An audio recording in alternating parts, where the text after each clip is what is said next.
Uy, hindi nakakat. Kasarado pa nga.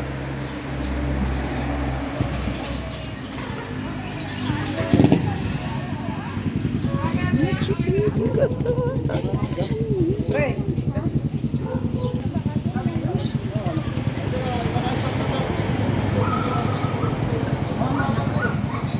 Ha? Nakaano ka na? Nakaano lang ako.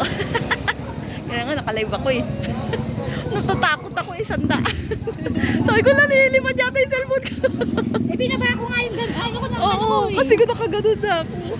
nagawa ka ng cellphone. Binaba ko nga. Kapag muntik pa matanggal. Kaya nga sabi ko, tuloy naman ang mga to. Gaano na kami, nagwawag po. Takot ako, Joey, 120. Ay ko, 120. Nasa hulihan nga kami, 107. Putik na yun. Kasi, tulin kasi ni Dawe eh. Sabi niya, gusto niya. Nawawala ka. Wala pinaka. Hi guys! For today's video, nandito kami sa sikat na Oliver's, ano to? Gotohan. Kuya Oliver's Gotohan. So, kakain kaming goto, malamang. Iwan pa tayo. Talaga? Wow. Wow. So, ayan, sobrang daming tao. 24? Time check, ano oras na? 5? 6 na, no? Na. 6 na. Umalis kami sa Manila ng 3 a.m. Doon sa atin eh, madami tayong stopover eh. Kasi mga hintayan din. O, nagkawalaan pa kami kasi. Almost 20 minutes yung hintayan natin kanina eh. Oo. Doon sa nawala. Okay, kung kakuya mo mo yung ano. Ewan ko, ang layo. Ito may parking dito. So, yan guys, pang 21 pa daw kami. Sikat na Kuya Oliver's Gotohan. Dami ditong ano. Ano si ate? Doon din, nagunahan.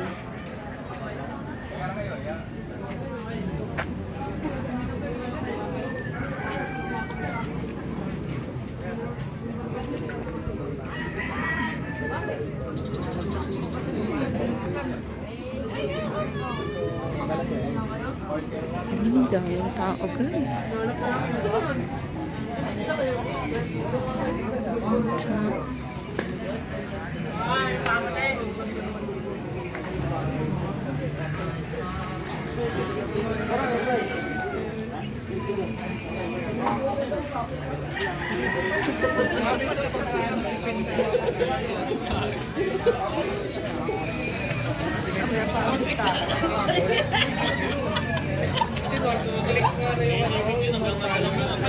Ayan ang mga kasama ko.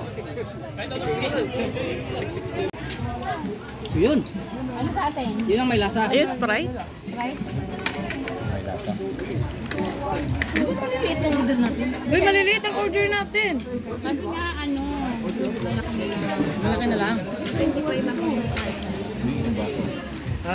Wow! Hi guys! So, tapos na kami kay Kuya Oliver's Gotohan. Sikat na sikat siya sa TikTok, sa lahat-lahat. Kaya tayo talaga siya. So, on the way na kami sa Monte Maria. Batangas ba yun? Masay pupunta namin. Maganda siya guys.